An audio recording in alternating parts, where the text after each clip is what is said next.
This is the meeting of the Parking Authority of Fairfield. This is a meeting being held on Thursday, the 23rd, 2021 at 7 p.m.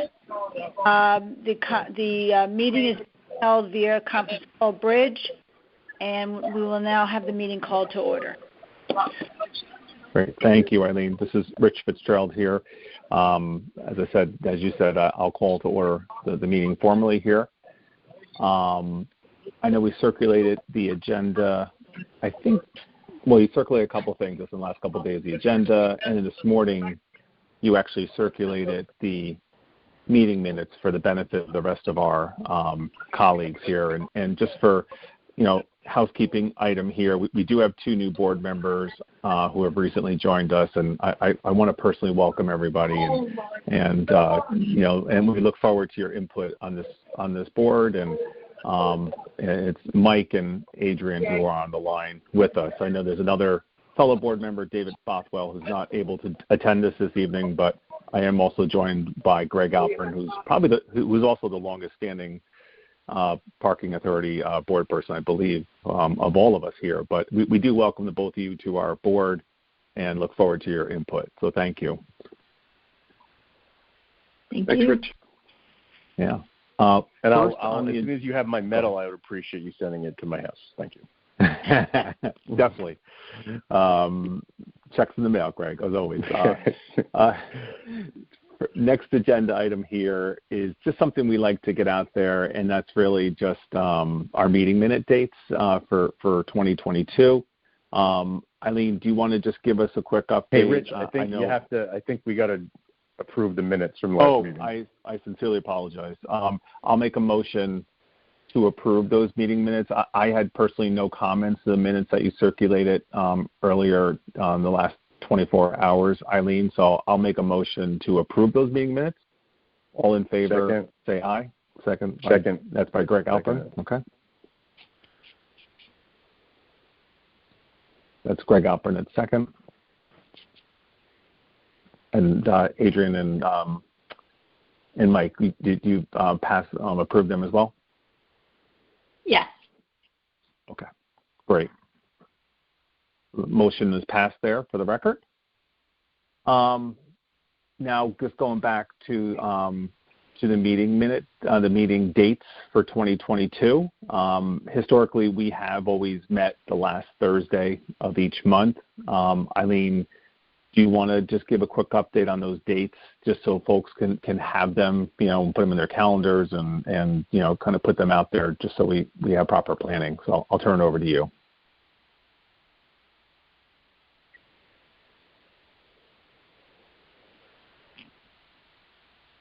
Do we lose Eileen? Uh-oh.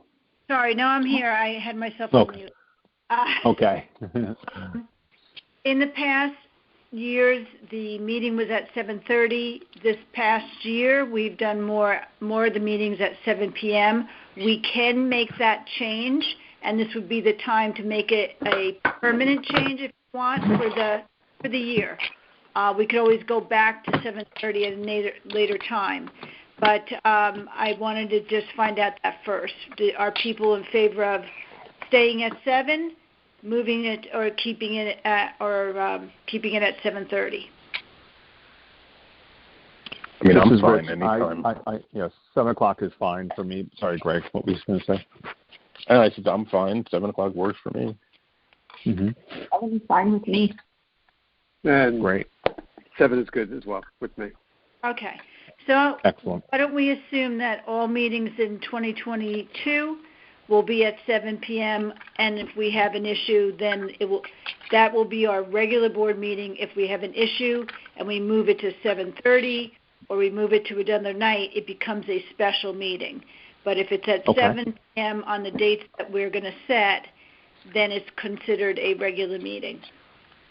Okay, so the Parking Authority meets the last Thursday of every month, and the meeting date I'm going to read them out. Greg, I know you probably do a lot of travel. I'm not sure. Not anymore. So you might have a conflict, then just yell it out, but I'm going to just mention. Highly unlikely. So January 27th, February 24th. Do you need me to go slower so you can check your calendars, or? I'm booking them right now on my calendar. Okay. So January 27th. I'll send this. Hold on a minute. Make sure I can all these down. February 24th, Mm-hmm. March 31st. Eileen, I'm sorry. Can you just repeat the dates? I don't think I have anything, but I just want to make sure to mark them all in my calendar. Well, I will be sending out the official, once we approve it, I'll send them out to you guys on Monday or Tuesday, whatever. Sure. But Okay. if you want to just check, it's January 27th, February 24th, March 31st, April 28th,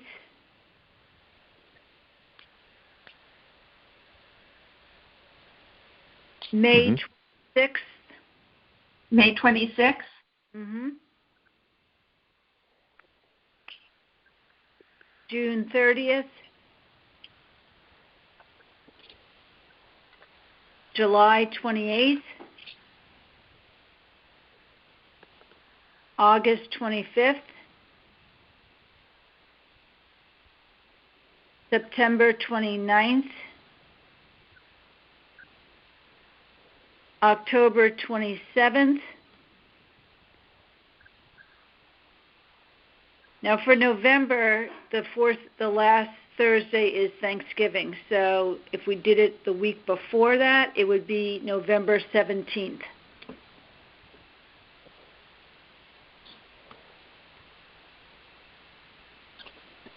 Probably the 17th, or. Yeah, I don't think we're going to. I know it's a busy time for everybody. Yeah. And then in December, the last Thursday is the 29th. I don't know if. Not today. Yeah, so we could do the 22nd or the 15th. I propose the 15th. Yeah. Okay. Great suggestion. Okay, so the way it works for the new board members is we set the dates. If you can't make it, you just let us know. As long as we have a quorum, which is 3 of the 5 board members, then we hold the meeting. There may be one that you can't make it. That's okay, as long as as long as you let us know in advance. So I will distribute that to the town clerk to put that in the records, and then I will send it out to the board members so that you have it and you can mark your calendars. Eileen, I was just looking at May 26th is my son's graduation, so that may be one that I won't be. That's probably one I won't be able to make. Okay. So I don't. Yeah. You want to continue having that meeting, Rich, or do you want to change the date? I could do it the day before. Go ahead. Yeah, I've got 2. I have a graduate too. So now it's a very good point. So let me confirm my graduation in May too. But can we come back to you on the May date? But if one person is out, we should have enough coverage there. Yeah. We just have to make sure the other members are around. I mean, things come up, and that's perfectly fine. So, but can I come back to you on the date of my daughter's graduation? Yes, absolutely. Okay. I'm not going to send this out tomorrow, so I'll send it out next week. So I'll wait to hear back from you. Okay. Good. Okay.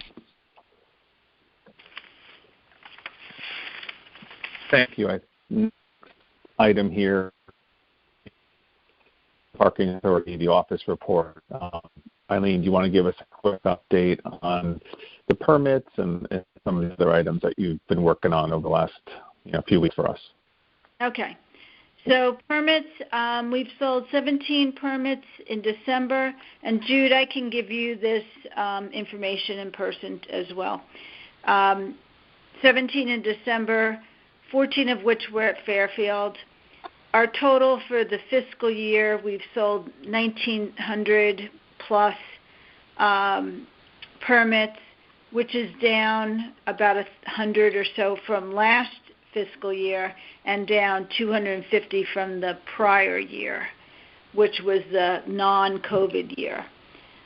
There's still no wait list. If anyone comes to us, and we have received a number of people who have requested it, for instance, the 17 in December were all new people.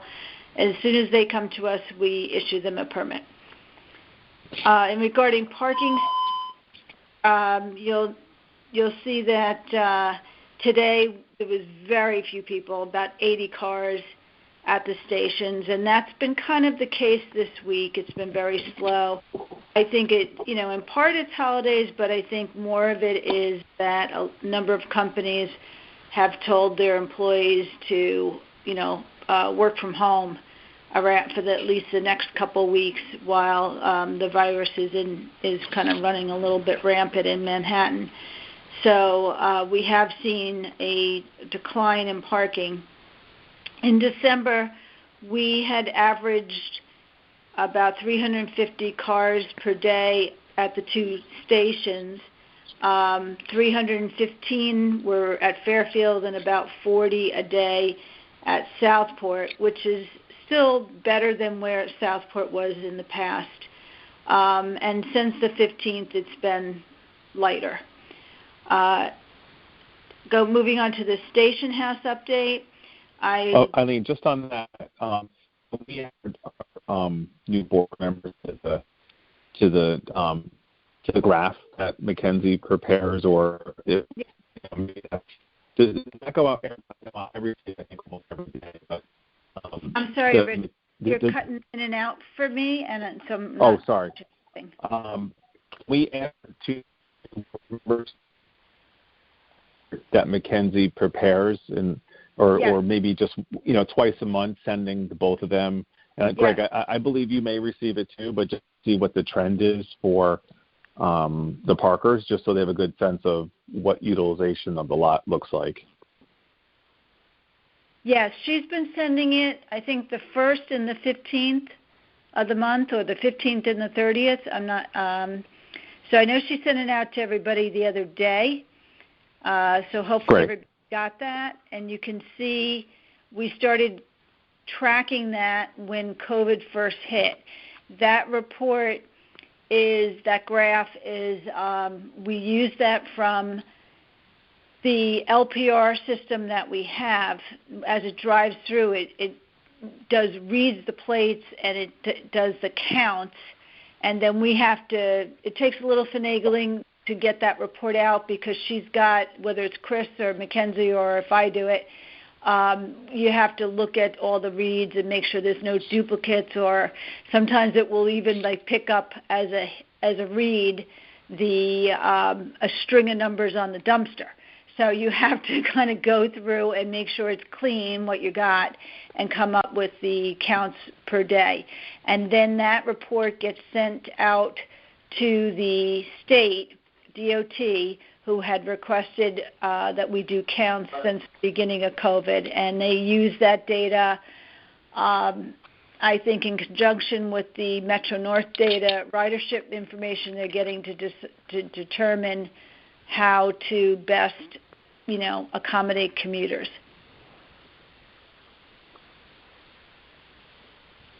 So yes, thank you. That report, I know Mike and Adrian, you probably saw that the other day for the first time. Yes. Yeah. Yep. One other thing I wanted to mention about parking stats that I overlooked. There were about in December, there's been about 1,000 people who have paid on the mobile app, about 725 at the kiosk, and our fiscal year to date, we've had about 68, almost 6,900 people on the app and 3,600 on the kiosk. So people are definitely using it. They're getting more familiar with it, and that works well, because if that happens, then we don't have to issue citations and so on from the police. Now going to the station house update. As you know, I've said in the past that I've been working with Bill Hurley in engineering on it. He's doing a drawing of the partition wall that would be in there for the rental space. And unfortunately he's working on a number of town grants, but he's been, making a little bit of progress, and he said that all the measurements are done, and he hopes to have the drawing completed before our next board meeting, which then if I need to share with the state I can, or I'll just, go directly to Public Works. And I'll probably do both. I'll share it with the state, and then the state will arrange their inspections as we move along in terms of they're most concerned with the electrical code. So they will do the inspections for that since it's a state property. And then we'll be able to move forward. So hopefully by next board meeting he'll have that completed. And for the benefit of the new joiners here, that's the New York side station house. As you've been in it over the last couple of months, or even whenever, that's the ticket kind of booth that's there. There is actually a tenant in that station house, and we're adding kind of basically a new section to expand for that existing tenant. Correct, Eileen? That's right. The tenant has a very, very small space, and he really wants to stay at that station house, and was actually looking at the property, the rental space on the other side, and so was Naughty Dolphin, who's a longtime tenant as well. So in order to try and accommodate both, we made a proposal to the state that we wanted to take a little bit of the waiting room out and turn that into rental space, so that this way that tenant would have the space he needs and not have to leave to go find it elsewhere. And the state approved it, and so now it's just a matter of getting it started and rolling, and then the state will come in and do the inspections, which I'll coordinate with the state. Great. Thanks. Okay, the last item under me is the lot wall, the cement wall. The last time we had talked about it, we left off that we wanted to check with the town attorney to ask about the decision-making on that wall. And he responded that it would require town approval. So we could talk to interested parties, and then whatever the proposal we'd like to go with, we could go to the town and get their approval, because they own that portion of the lot.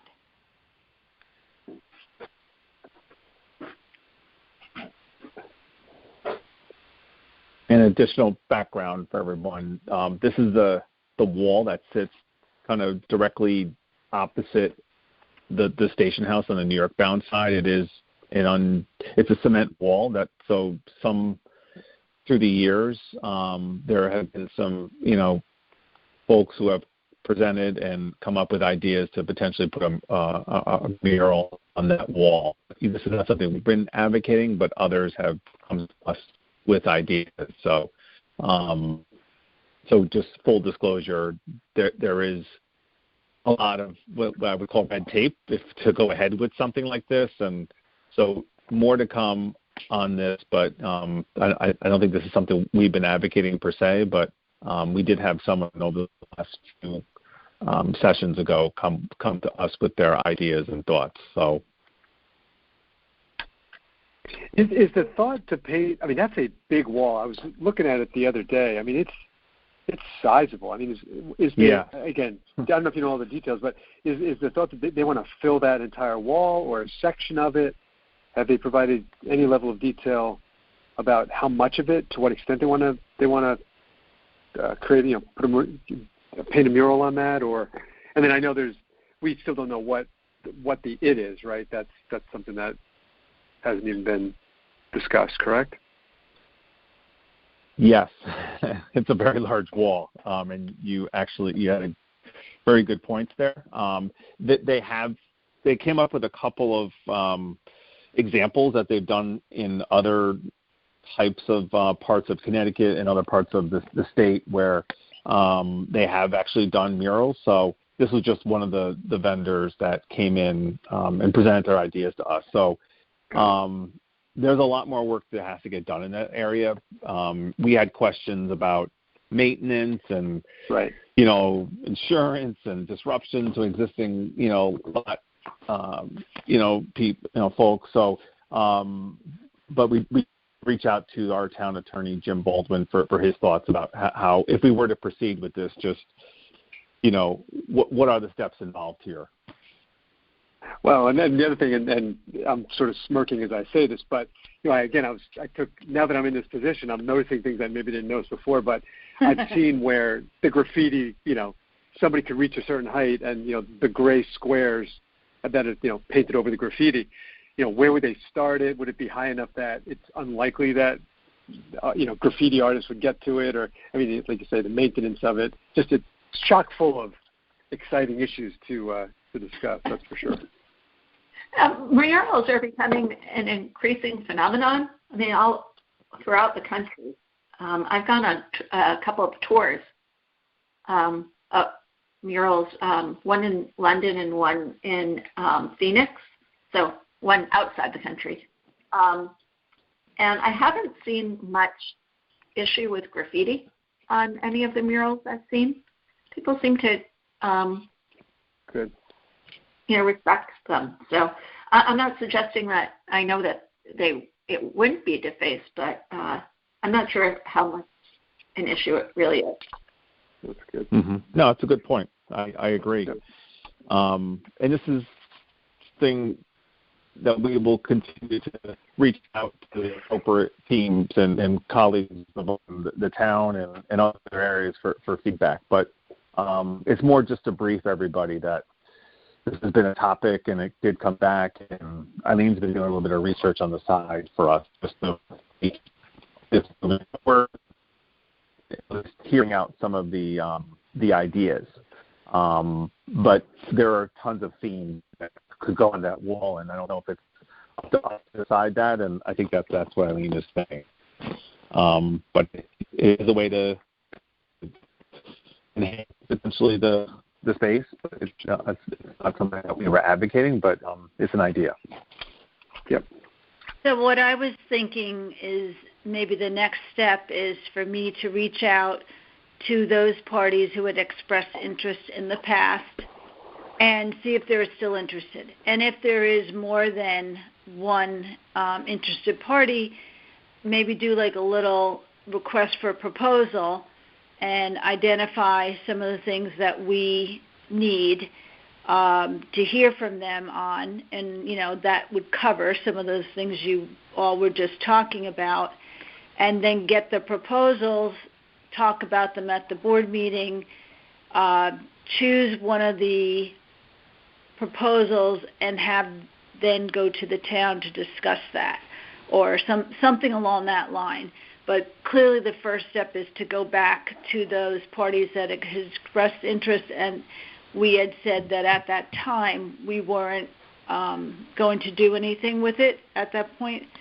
So I think we owe it to those people to go back and see if they still have an interest and what they would, what they would do. I know some of them thought of just doing so a couple scenes as opposed to the entire, the entire wall being a mural. They would do a couple individual scenes spread out, and maybe matching the banners or along the same line as the banners that we have hanging up at the station houses.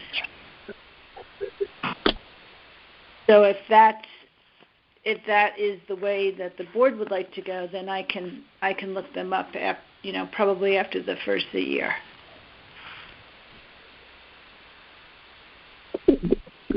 This is Mike. That sounds reasonable. Yep. Yeah. Yep. I agree with you. This is Rich. So great. Thank you, Eileen. Okay.